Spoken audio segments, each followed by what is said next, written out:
Great. Shabbat Shalom, everyone. Shabbos. Welcome, welcome. We're going to be looking at Moreh Naim, as I was telling Gio before. He's my favorite author of this group from the selection in the book that we're taking. So whenever I see a chance to study and think about Moreh Naim, I rush to the opportunity.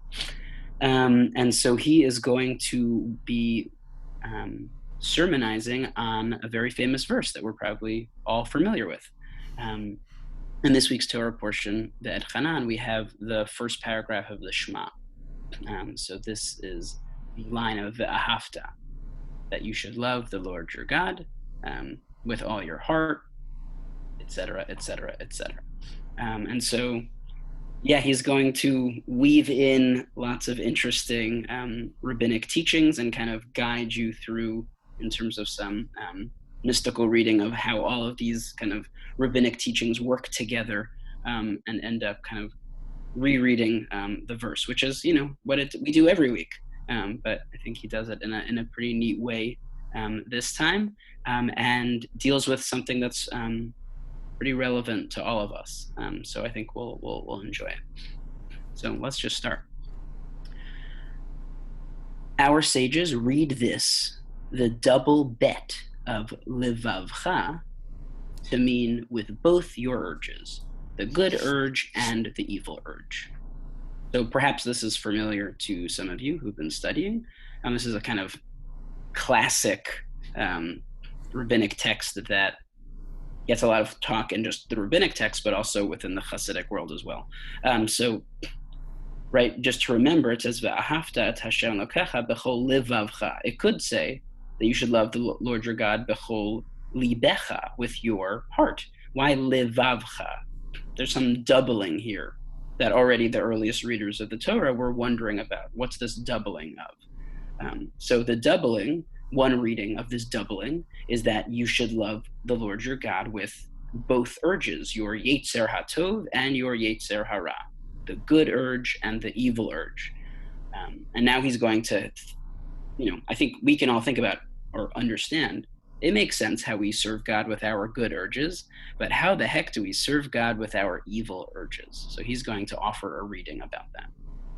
But how is it possible to love God with our evil urge? So before he even gets into that, he's going to take a step back. Indeed, Hashem has commanded us to love him. But how is this possible at all, since God's nature cannot be known? So before we even get into the fact that we're going to love God with our evil urge, how the heck do we even love God? God is not a kind of finite, constricted being. God's nature is not known. So how is that possible? Okay, so this is a tricky sentence here. I'm not sure I understand it 100%, but I'm lucky enough that Gio is here on the call too. So hopefully he'll have some guidance on how he reads the sentence. For this reason, God gave us the counsel of the evil urge, creating a this worldly reality that would serve as an example through which we could understand the truth behind it. So I understand the second half of the sentence, that, and this is classic Chassidut, classical mysticism, that we have this world that we live in is just it's a certain reality that we're given to, but it's not the ultimate reality, right? We talk about the ways that this world is simply just a garment of the divine. So God creates this worldly reality. That's an example which we can understand kind of the truth, the capital T truth that's behind it. Mm-hmm. How that he's going to go on to tell us how it kind of connects back to the evil urge, but I think that's probably just like that big question mark for me at this point. Somehow the counsel of the evil urge is going to help. Okay. I've read ahead, so I know, but the counsel of the evil urge is going to help us get a better sense of the truth behind this worldly reality. Is that how you're reading it? Yeah. Okay. I also glanced down at the next paragraph, and I think he reads it pretty well there. Okay, great. Okay. So somehow the Yetzer Hara, the evil urge, is actually counseling us to help us get at the greater truth that exists kind of behind this worldly existence. Right. So before we get into what that means, an implication of that is he's reimagining the evil urge, right? We tend to think of the evil urge as quote unquote evil, right? Because that's how we translate the word. Whether or not that's what it means in the original is another question. Um, but he's reinterpreting it. It's not that the evil that the Yetzer Hara is evil, right? It's not that these urges that we have are evil. They actually are serving a good and holy purpose if we are listening to them correctly. Right. I think that also then goes back to the bigger question, which I think lots of Hasidut is animated with. It couldn't, if God is all good, it can't be possible that there is some evil or negative existence that God could have created. So even the evil urge is good. Do the early Hasidic Rebbe's say God is all good? No, I think they obviously I mean, we've read plenty of times where they leave open the place for evil or suffering or bad feelings. Yeah, I don't know. Maybe I want to edit that. But I mean, do you think then they just kind of? I mean, I don't know if I want to talk in generalizations. They then kind of say, "Oh, that's all has to do with the other side." I don't know. Yeah, it's a tough question. Um, in that they very much do recognize the existence of evil and negativeness in the world, Right. and they very much recognize that that comes from God. It feels like, to some degree, it's largely that the classification of something as evil is really about our perception of it. Mm-hmm. But they also do seem to dwell in kind of that duality of good and evil. So yeah, I'm not really sure how to answer that question. Okay. Well, we'll leave it as a question. Great. I think sometimes we've read teachings, and it's hard for me always to classify who did, to know which author is which, but Right. like where sometimes evil just sits as evil and it's kind of sitting with that reality. But there are some times where we've read those authors where, again, it's right, as you were saying before, it's our perception and how can we see behind that. Um, Right, which I think is a really interesting thing to just kind of comment on. We tend to want whatever we're studying to all be completely cohesive and a holistic theory of whatever, right? And that's, I mean, that's not real, right? It's certainly not going to be real across multiple authors, right? That they're all, just because they're in the same movement, they're not all going to interpret something the same way. But also, the same person from one day to another, or different years of their life, is not going to interpret something the same way. And we tend to just like get ourselves. right. And I think we to some degree accept it with ourselves, but we don't accept it with others, right? The Yeah. Okay. accusation of politicians who flip flop, but it's like, do you really want a politician that's not going to see new evidence and not change their mind? Like, it's not a good That's thing, another conversation. right? Um, and but so when we read readings like this, we often are looking for that, like I want to understand the, how it actually is laid out in a full system, and that's really just not how it works. Yeah. Sorry. It's not how it works.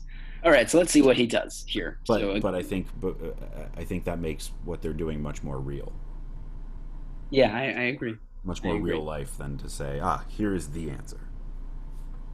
So going back, now we're starting the third paragraph. So it's how could it be, just to remind ourselves, how could it be that the evil urge gives us counsel um, in understanding better the reality, the truth reality that's behind this kind of reality of existence that we're here.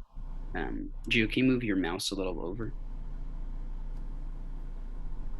I meant and that too. Great. Okay, awesome. The Is that cursor good? too. Thank you. Yeah.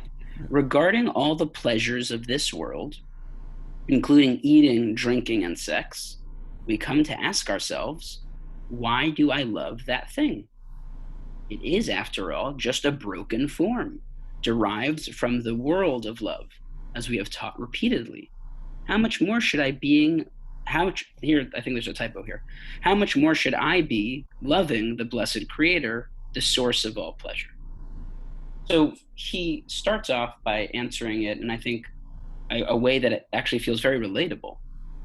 Um, when we think about it, these kind of pleasures that we have in this world, eating and drinking and intimacy, we could kind of take a step back and go, why do I like what is it that drives me and feel makes me feel connected to these things?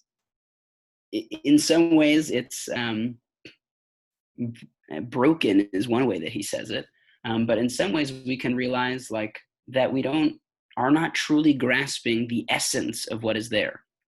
um, I mean, I think we can probably all feel that. I won't speak for everyone, but I feel that when I eat a meal, or I'm not even aware that I ate a meal, and it's only until a few hours later that I'm like, oh, I ate something, something that gave me sustenance.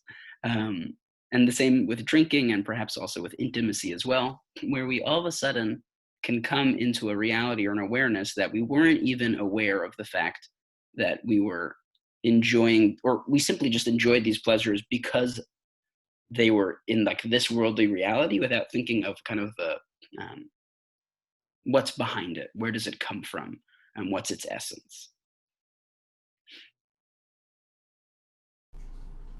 Sorry, a repair guy came in, so I missed a bunch of what you said, but I'm sure it was really excellent. It's okay. I was saying that it feels like a very good example about eating, drinking, and intimacy, where these are things that we enjoy, but very often for myself, I'm enjoying it simply in this moment of this worldly reality and not thinking about kind of where it comes from. Hmm. Um, Yeah, right. And what he's saying about where this comes from here, did you talk about that? no, no, not yet. Please go No. for it. So the he seems to be saying that there are the pleasures that are in this world are actually kind of just lower reflections almost of pleasures above, Hmm. um, such that uh, if you see the sun shining through a window, or let's say a stained glass window, right? You see this stained glass thing. It's not actually the sun that you're seeing, right? But it is this diminution of the sun and this transformation into a new state. Um, and so, like, what are you actually experiencing? It's really the sun, but you're being tricked into thinking it's this window or whatever, right? It doesn't work perfectly in the metaphor, but it works in the what he's saying. So like, uh, and it also this feels like one of those times when the early Hasidic rabbis um, kind of preempted a lot of psychological ideas, right? So why is it that one gets addicted to eating, drinking, sex, whatever? One of the psychological theories is that it's actually there's this higher need that you are missing, that you are um, you're filling that need with this, what he's calling like a lower form, right? So what are you actually yearning for? Closeness to God in this case, in his statement. How is that playing out? These worldly pleasures, which you can either take and not see the divine in, or you can take as the counsel to remind you of where it comes from. Right. Yeah. Yeah. I guess my response to that would be that I mean he just uses eating, drinking, and sex as just kind of those are the classic trio of like physical desires. Right. I mean he would say that probably about any physical desire. Um, Or and I think emotional or psychological or yeah. right. So what I would say is that he's just pointing to the fact that when we desire something, we're probably desiring something deeper than just what is the physical reality of that desire. Yeah. So I does even if it's I'm just thinking, well, no, that's not physical. I was thinking about reading a book. That doesn't work. Um, well, I don't know.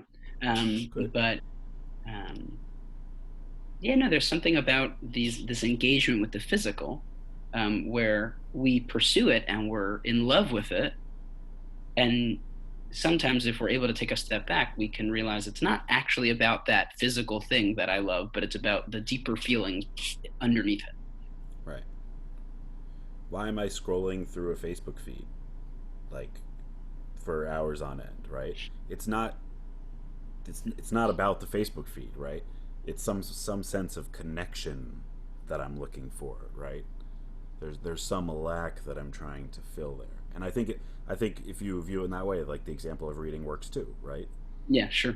Depending on how you're doing it, like reading can be as much an escape as anything else can. Right. All right, so he's going to now take this kind of a little bit of a detour, but he continues. So this King David said, I have become a mashal. I have become a parable or an example for them. Um, the context of this verse, again, we don't need to deal with that, but this is just let's just read the verses as the verse is. So I have become, King David says, a parable or an example for the Jewish people or for the people. The people, think that I am holding on to the mashal, right? The parable, the example, which is earthly love or desire alone, but do not get to that, but do not get Yeah, that come to on in. which it refers. But such is not the case, i.e., I truly love God. So what David is saying is that I have become a mashal for them. What does that mean? They, the people, think that I am only holding on to the mashal, the parable, the example, the this worldly reality um, alone. But that's not the case. I actually truly love what's behind that this worldly reality, which is God. Um,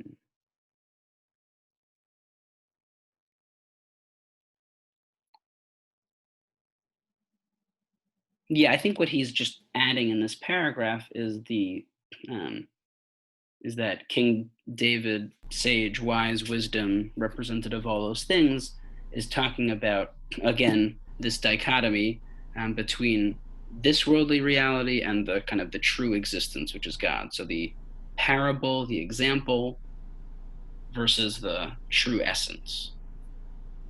And he's going to use that kind of parable, earthly desire language as he has before in continuing with this argument.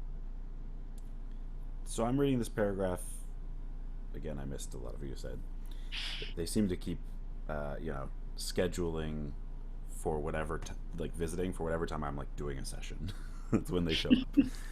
Um, Like, the way I'm reading this, I think, is different from how you read it, which is to say, it feels to me like a defense of David. Right? David is this guy who gives in to his passions all the time. Right? And okay. it's saying, no, no, no, no, that's not actually what he's doing. David is actually such a holy person, according to how I'm reading this paragraph, not according to how I read the book of Samuel, uh, that when he looks like he's engaging in earthly pleasures, he's actually experiencing God. But the people see him and they say, "Oh, no, no, no, no, no. He's a what's the word? A person that gives into pleasures. Um, he's just that, and they're missing the point. And so that's like what he's saying. He is one who is holding on to. They view him as one holding on only to the earthly desires, when in reality, what's behind his excess is actually connecting to God. Great. No, that's really helpful because then that makes sense of why he even bring. I wasn't exactly sure why he's bringing this example. So to think maybe about David's context and the life that he lived, right? That gives it actually a little bit more sense. Nice. So All right. So I'm let's. still not exactly sure why he needs to bring David into this at all, but fine. Yeah. Other than just trying to make an apologetic for David, which our tradition tends to like to do sometimes. For another class. Yes. There is an evil urge that blinds our eyes. not allowing us to see through that which the mashal, the earthly desire, comes to teach. So this, I think, is a pretty neat. I don't know if it's novel, but it's pretty neat reading of what the Yetzer Hara is, the evil urge. I know, I like to originally think that the evil urge is this kind of something inside me that desires, that wants me to connect to, I don't know, certain lustful passions of mine, let's say, or not the most righteous passions of mine. Um, the way that he's reading it is saying it's this evil urge that basically keeps you in, which, I mean, this is actually the same reading, but it keeps you in the world of the earthly desire. It doesn't help you, it's steering you away from trying to understand the true essence of this, of what this worldly reality is here to teach or to offer you. Reactions? Did you only read the first line there? Just the first sentence. Yeah. Um,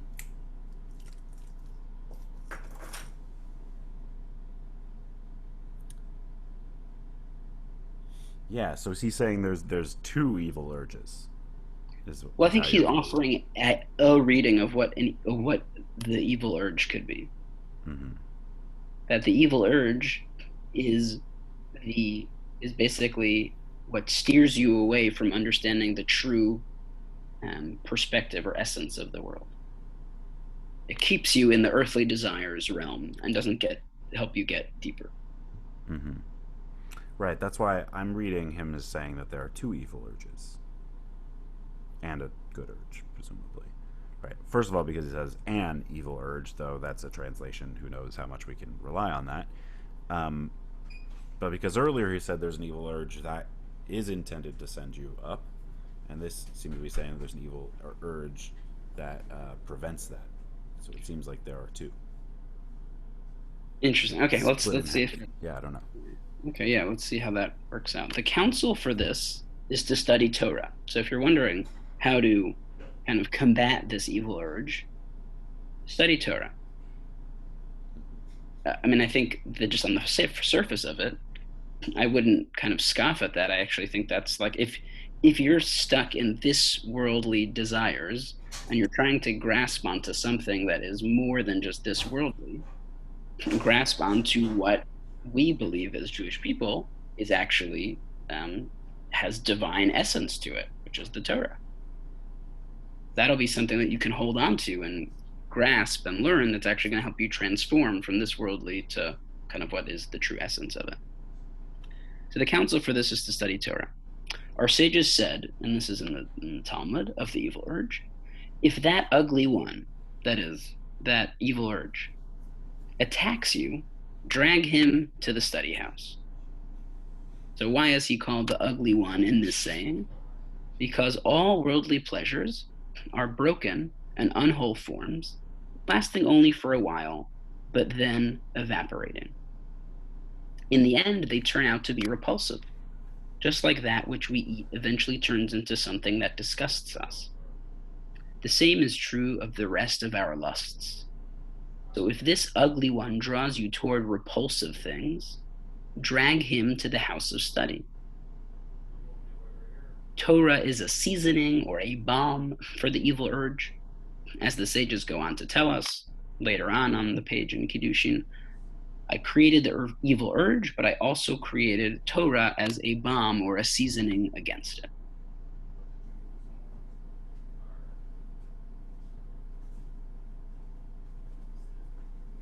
So our evil urge drives us to want to connect to what is this worldly things, which are these what would I call them? Worldly, which are they're broken or unwhole. Right? Everything. Like, if you just think about it in his example, just the food example, we eat it and then we have it go out of our bodies. It might start as what we think is this really juicy peach, and it's lovely, but later on, it's going to come out of you, and it's not going to be so pretty.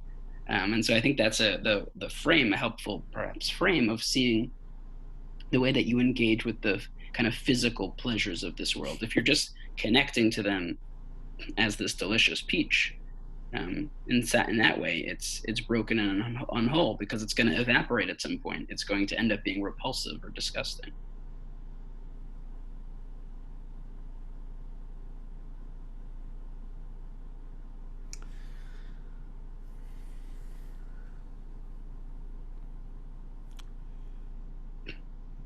Yeah.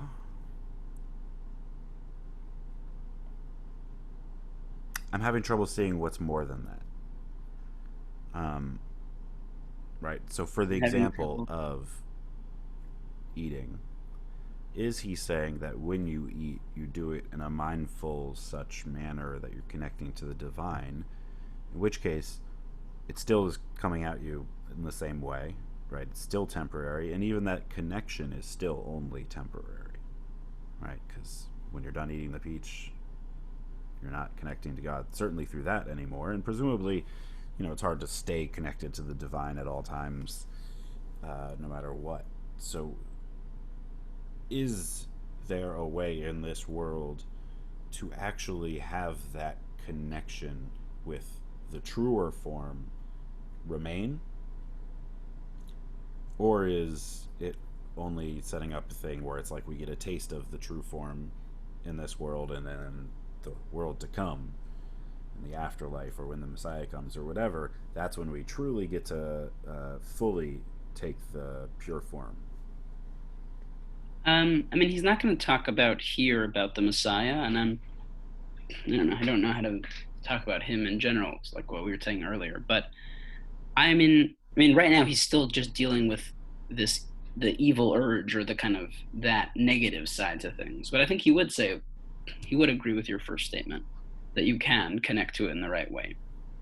It's just often that you are taken by your evil urge to kind of just gobble down the peach without thinking about its true source or essence.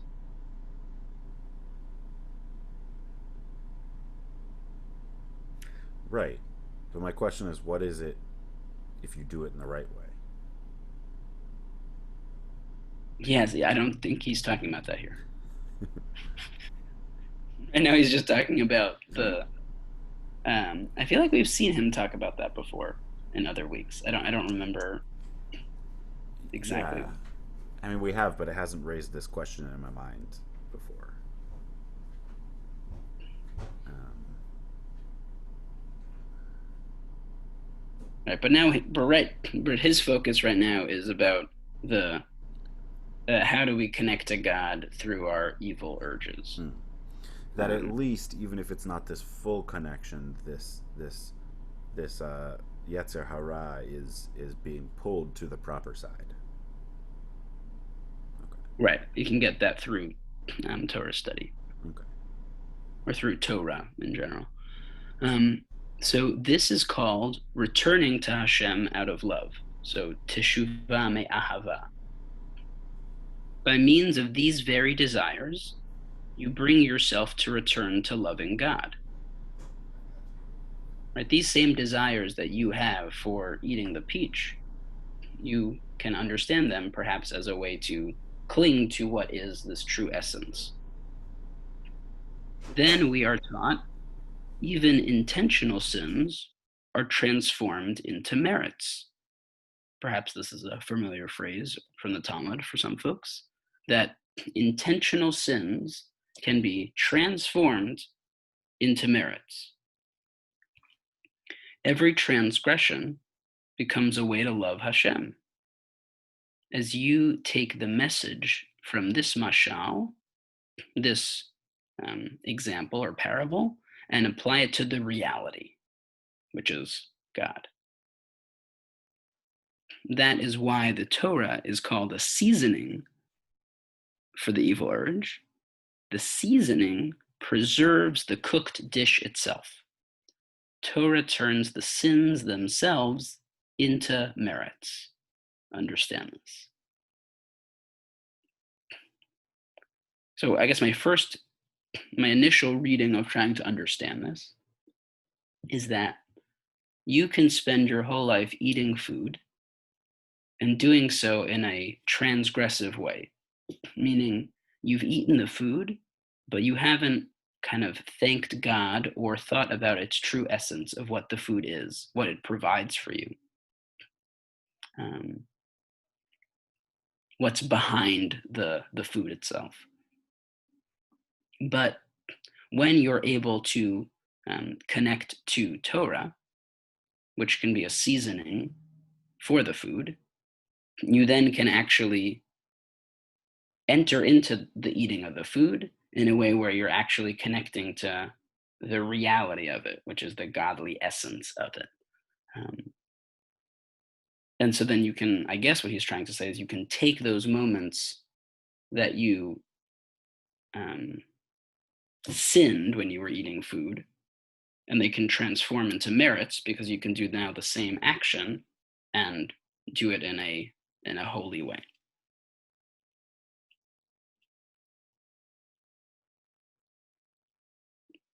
So how are you reading that last paragraph? Um, So he uses this word mashal again, yeah. right, which uh, usually means a parable. But he specifically above is reinterpreting it here as earthly desire, right? So the message that you take from this earthly desire is to notice where it actually comes from. So it actually, it seems to, this quote from the Talmud of turning sins into merits, which, while it is in some places taken quite literally, is one that could easily should raise a question mark of like, what, really? What does that mean? How is that possible? And I think he actually kind of blunts it a little bit, right? Because I'm hearing him say like the potential for sin of your earthly desires can remind you of the true reality, and thus become a merit for you. And Yeah, how do you or do that through Torah? right, or even not just the potential, but what happened in the past. Every moment that you ate food in the past transgressively, Mm.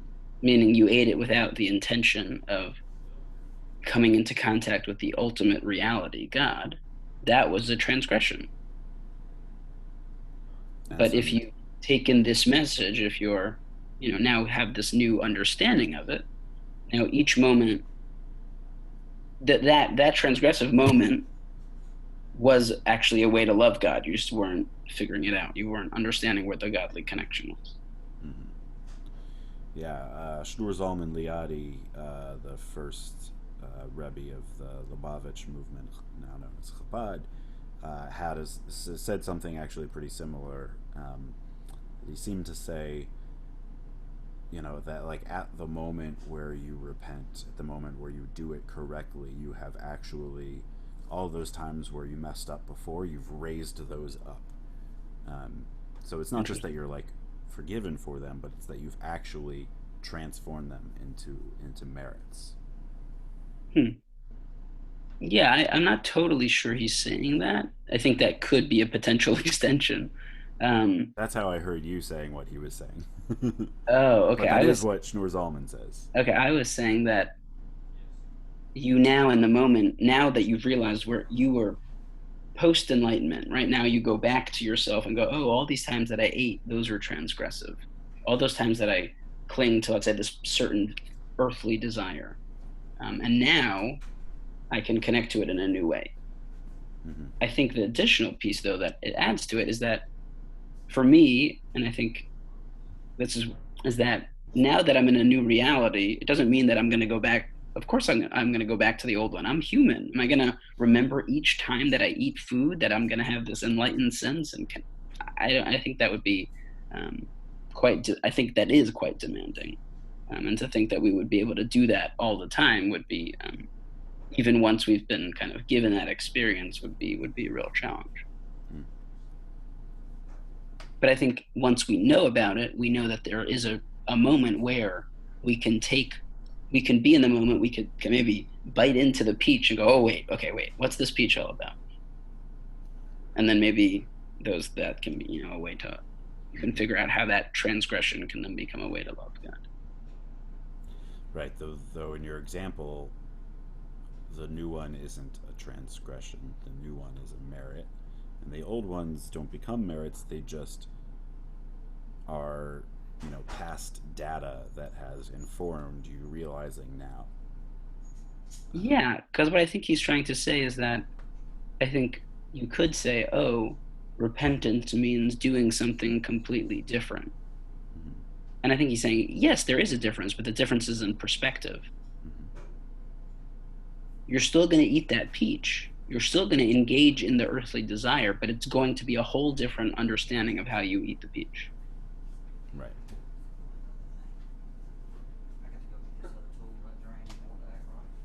Yeah, but I'm still reading that the way, not the way I originally did, but the way that I thought you read it, and the way Shneur Zalman says it, of it actually works retroactively.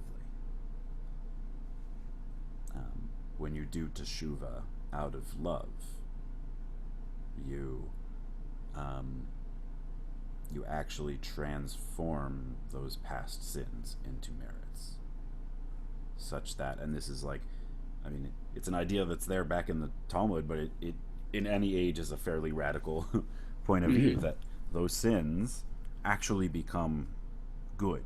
They become in your favor, the fact that you did it before, because you have repented, which is so counter to the way we typically think. Right.